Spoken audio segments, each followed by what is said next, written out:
Welcome to Madame Raven's. This way to the library. She's been expecting you.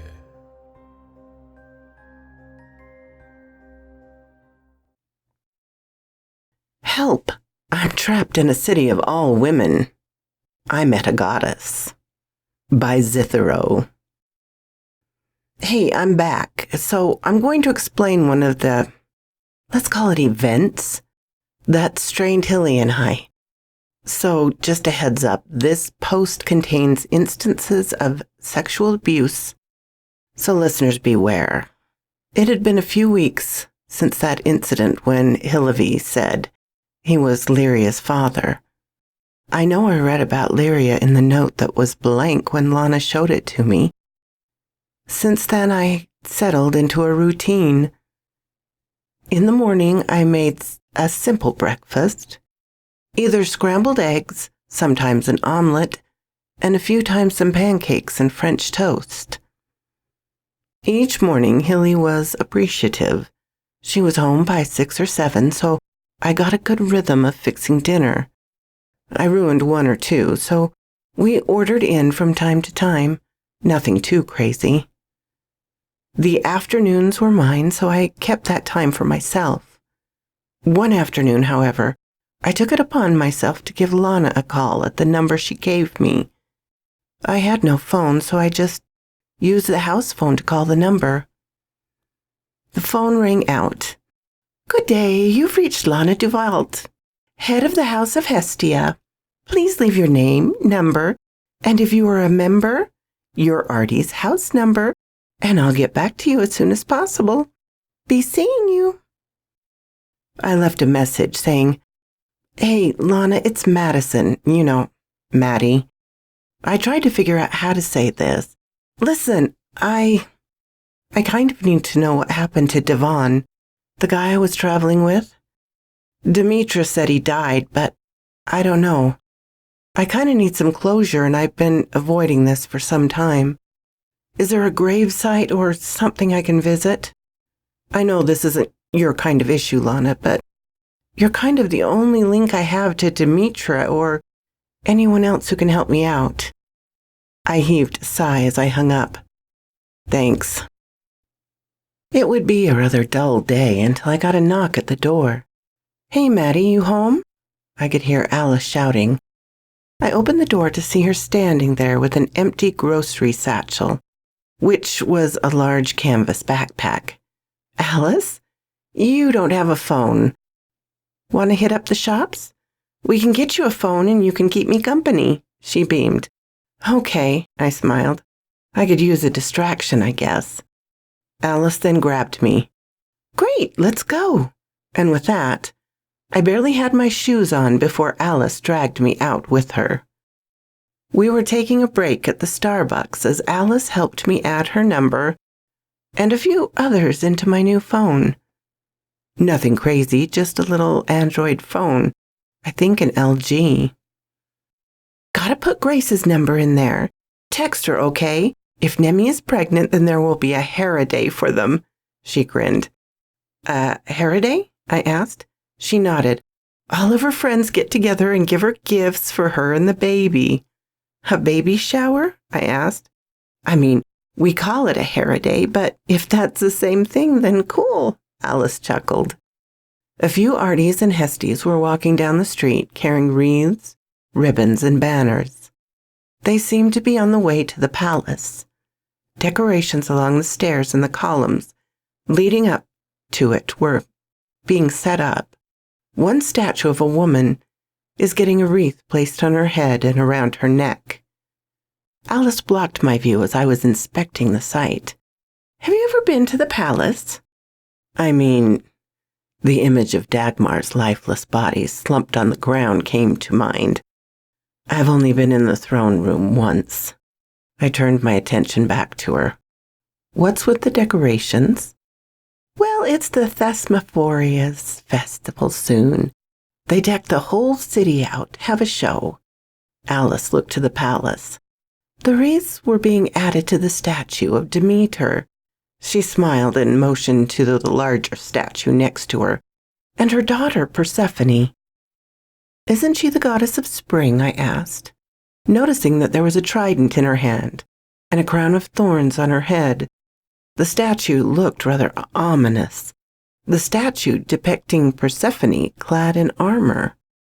Alice chuckled. I mean, yeah, but more importantly, she's the queen of the underworld. Oh, right. Hades tricked her and he trapped her down below, right? Alice raised her eyebrows. You know little about the old gods, huh? Well, I saw a play about it once. She ate 6 seeds of pomegranate and they trapped her in the underworld for 6 months. And that's when the crops die because it depresses Demeter. I defended. Alice smiled at me. Persephone seduced Hades and took the underworld by his side as his queen. We celebrate this as a time when our own children grow up and move on to start their own lives. And when we create a new life. That's why the raids happened a few weeks ago. We're celebrating fertility. She motioned to Persephone's statue again and achieving our desires. Looking at the statue, it was an odd thing. I always thought she was just the goddess of spring, but in Penthesil, she's something else. Hey, since you're new, do you want to take a trip through the palace? They do tours for schools and stuff. You could learn about us while you're here, she offered. I checked the time on my phone and smiled. Will you be back in time for dinner with your Artie? I asked. Alice rolled her eyes. Chloe's a softie, she frowned. I think her mother raised her alone, so she doesn't understand what to do with me. Kind of disappointing. I was hoping for something a little more, intimate. She grinned. But we can't all be as lucky as Grace. I rolled my eyes. You ever think you might come on too strong? Alice grinned like the cat that ate the canary. Me? Never. It was a few hours after I was headed back home. It was evening and it worried me that I'd be late to get home. I was prepared to order out again. Alice waved to me as we parted. It was a blast. I need to get back home. Maybe we can meet up in a day or two. I nod. Sure, sounds fun. I'll see if Grace can tear herself away from Nemi for an afternoon, she snickered. As she walked off, I continued on my way home before I heard someone shout at me. American girl! I turned to my left and saw the thin and gangly woman who had lit the bag on fire when I first arrived. Lana had told me to ignore them, and I would have until she held up a letter between her 2 fingers. The seal on the back was the same as the one I found in Maria's drawer. What is that? I said, staring at her hand. She grinned at me. Come on in and I'll tell ya. I walked towards her, and she stepped back into a darkened room. Welcome to our parlor, she said, bowing to meet my eye level. Inside were a few disheveled pews, some lit incense, and papers lying all over the floor.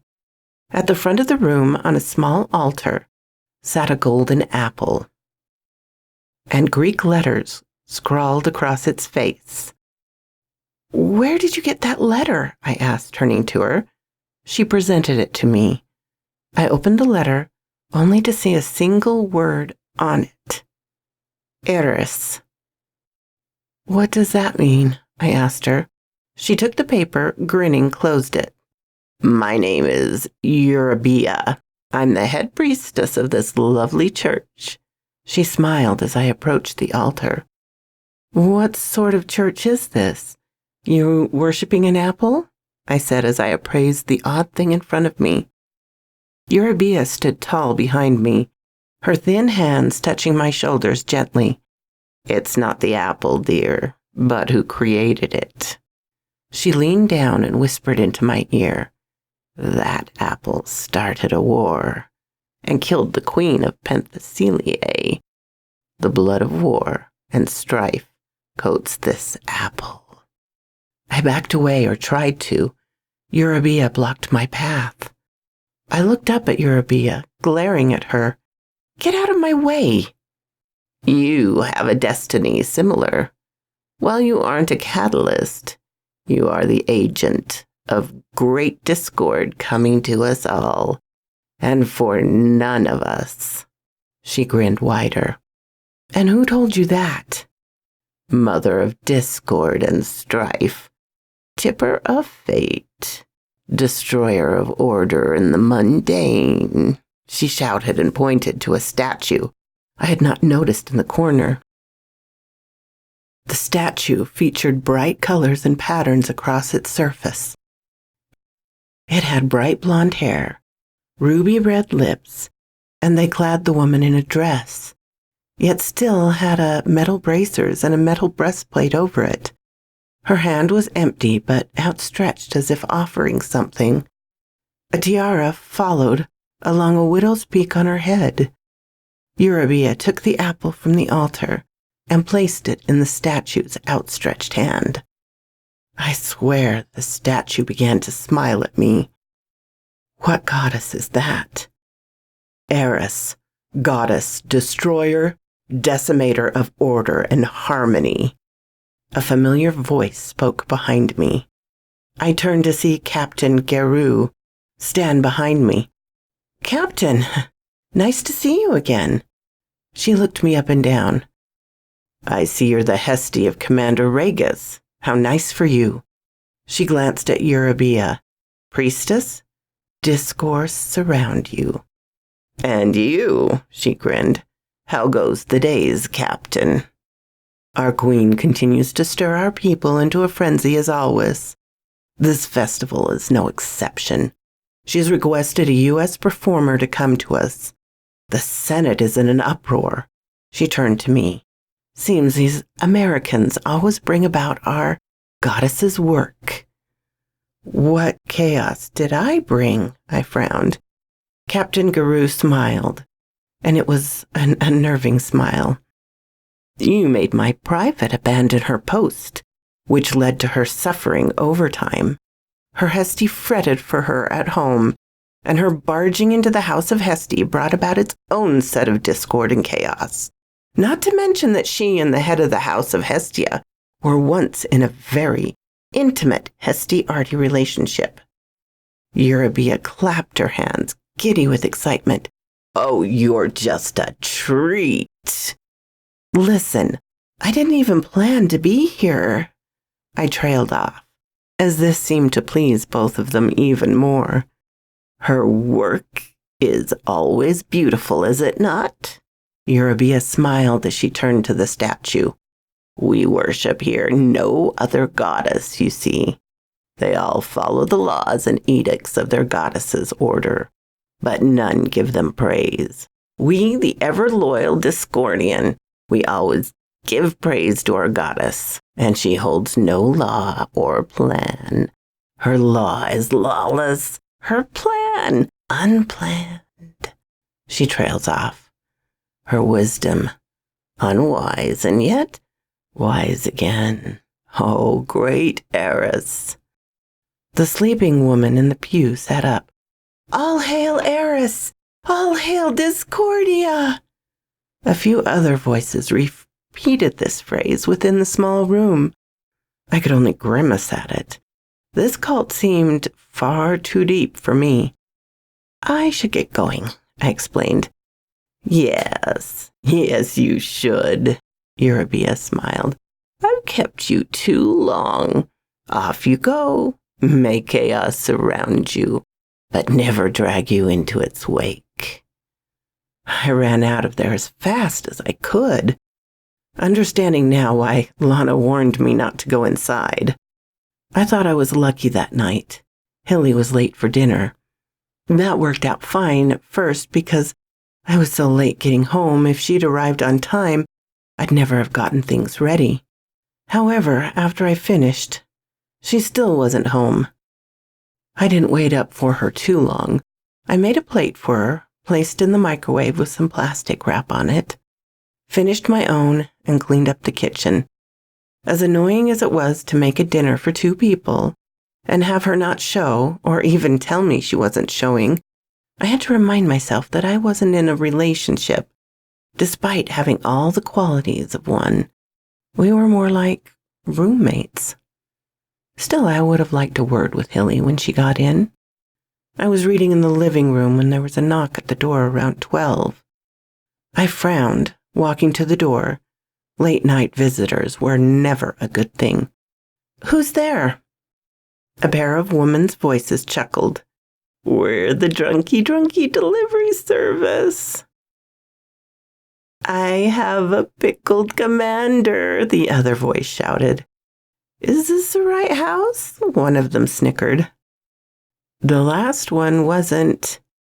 I sighed and opened the door, seeing a pair of soldiers hoisting Hilly up between them. They draped her arms over each of their shoulders. As soon as the door opened, they stumbled in, almost dropping her twice. "Oh, what a night!" The black-haired pale soldier snickered, glancing at me. "Whoa, Hilly didn't say how cute you were there, little Hesty." The other soldier, a redhead, groaned, picking the black-haired woman up. "Sorry, ma'am, she gets horny when she's drunk." "Shut up," the black-haired woman slurred. "I'm not drunk." She grinned at me. "But I am. That's my point. Come on, let's get you home." I held the door for them. "Thanks for seeing Hilly home." "Least we can do for the commander," the redhead said, frowning to me. "Today's the day her daughter died." She put her fingers to her lips. "Shh." I peered over the couch at Hilly, who sprawled out snoring. With a gentle slap on her chest, I tried to rouse her. "Hilly, you're smashed." She groaned, looking up at me. "Maria?" "It's Maddie," I clarified. "Maddie? Oh." She groaned, sitting up. "Oh, right, Maddie." I pulled her to her feet. "Come on, let's get you to bed." She stumbled forward, but I caught her. With great difficulty, I got her into her bedroom and pulled the boots off for her. I also got her shirt off and her pants, pulling the covers over her. "Come to bed, Maria," she mumbled. "It's Maddie," I clarified again. "That too," she sighed. I shook my head as I walked to the door and turned to her, a bit of pity in me as I looked out for her. "Good night, Hilly. Feel better." She murmured something else before I left the room. I closed the door and changed her plate from the microwave to the refrigerator. As it was late, I locked the house up, shut the lights, and headed to my room. I got into my nightgown and turned my own lights off, climbing into bed. The last thing I remember was my head hitting the pillow before a loud thump against the floor woke me up. I sat up, the room dark, my eyes still adjusting. Something pressed down on the foot of my bed, and as I squinted in the dark, I realized it was Hilly. "Maria, I'm sorry. Come back to bed. I didn't mean to fight with you," she mumbled. I frowned, searching for the light. "It's mad. I know you're mad, but..." Her weight shifted, and she was lying on top of me. "Let me make it up to you, baby." "Hilly, get!" Before I could say anything, her mouth was on mine. I tried to push her off, but even drunk, she was far too strong for me. I could smell the alcohol in her breath as her tongue forced its way into my mouth, chasing after my retreating tongue as she kissed and sucked at me. When she finally broke the kiss, I gasped for air, trying to push her off. "Hilly, you're drunk," I stammered. The covers slid off me, and she grappled my legs under her arm. "Maria, let me make you feel good." "Hilly, I'm not." My hands was thrust against my mouth, covering it and my nose while I struggled to push her hand down, further to free my nostrils.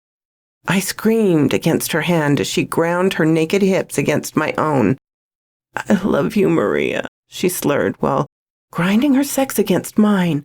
She had her leg at such a painful angle I feared she would dislocate my hip. I tried to struggle, to scream, but it was no use.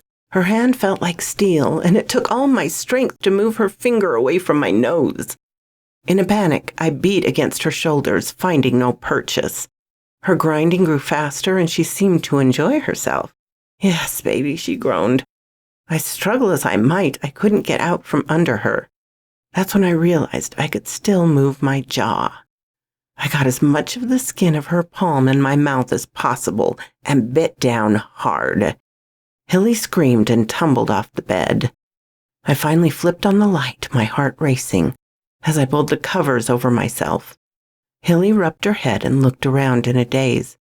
"Maria, why did—" She turned to face me. I recoiled from her. Hilly's face looked confused and hurt. "Wait, you're—" She blinked a bit as she stood up. Her shirt the only article of clothing she was wearing. She stumbled, looking to me. "Maddie?" I glared at her. Get out." Hilly had a tear rolling down her cheek. You're not... Oh. She staggered to the door, stopping before turning to me. "Sorry." She stumbled out the door and down the hall. I rushed to the door and slammed it hard, my back against the door as I slid down to the floor. Pulling my legs up to my chin, I was shaking as I double-checked that I had locked the door. That night I didn't move from that spot. I slept with my head on my knees, my eyes closed, eventually passing out.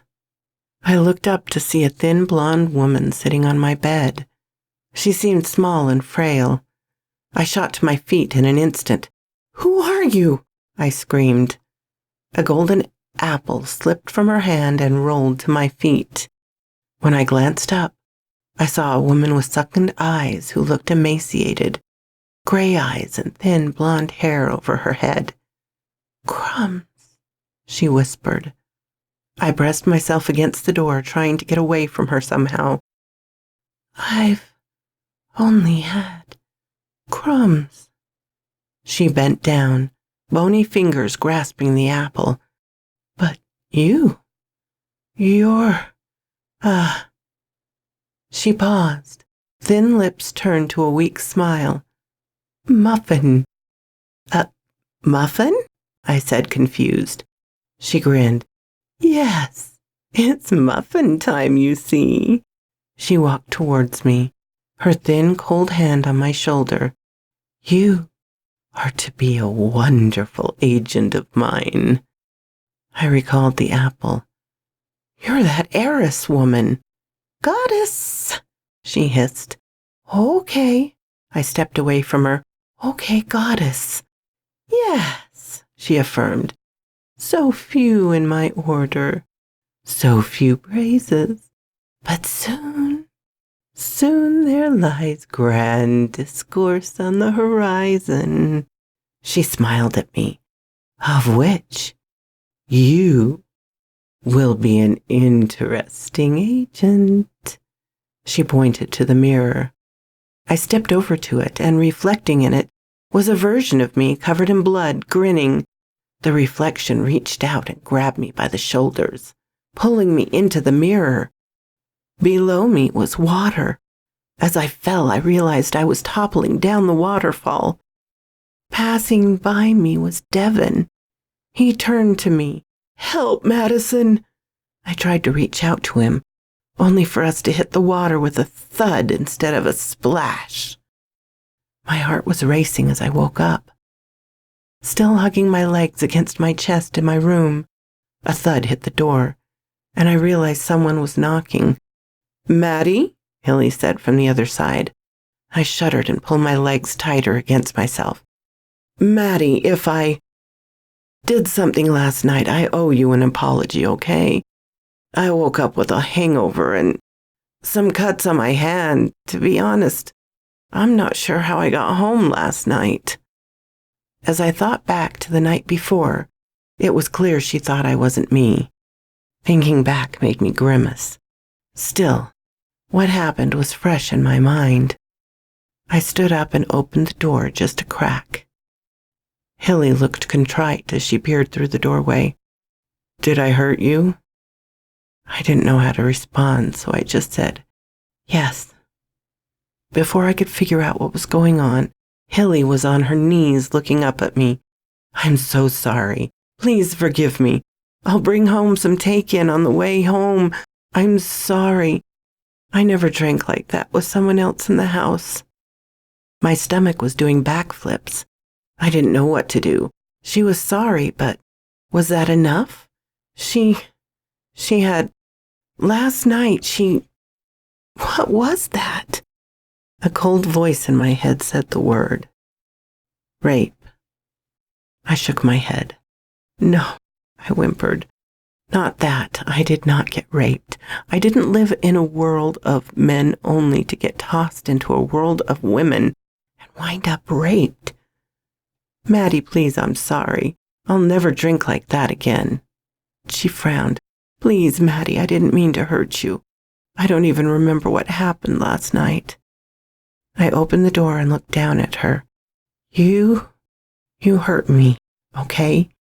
You barged into my room last night and you called me Maria and attacked me. Yes, it was an attack. It wasn't a rape. That would be silly. She was just grinding on me. A case of mistaken identity, that was it. Nothing happened. Nothing. I'm sorry. Hilly turned from me. I've not taken Maria and Lyria's death as well as I let on. Maybe you should talk to someone about it, I said, kneeling down with her. Hilly hid her face from me as best she could. Hilly? She stood up, getting defensive. I'm sorry, okay? It won't happen again, I promise that. Don't leave. Or tell Lana. I couldn't see her face, but I saw tears flowing down her chin. Okay, I won't. Then Hilly stormed off down the hallway. I closed my door and pressed my back against it, staring at my room. That's when I saw it again. Sitting in the center of the room, lying on the floor, was the letter with that strange symbol on it again. Next to it was a yellow apple. So quoth this raven. A day later than usual, my darlings. But we're going to see if Sunday evening works better for everyone. Special thanks to Zithero for letting me read these. This will get us through well into winter. There's 13 or 14 parts in total so far. And yeah, we got a ways to go. Thank you all for coming and listening. It means so much to me. And a special thanks to my Patreon supporters, Ermin, Darren and Jennifer, Laura, and Charlotte Emerson.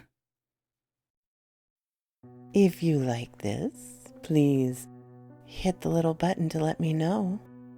If you didn't, hit the little button to let me know. Leave a comment.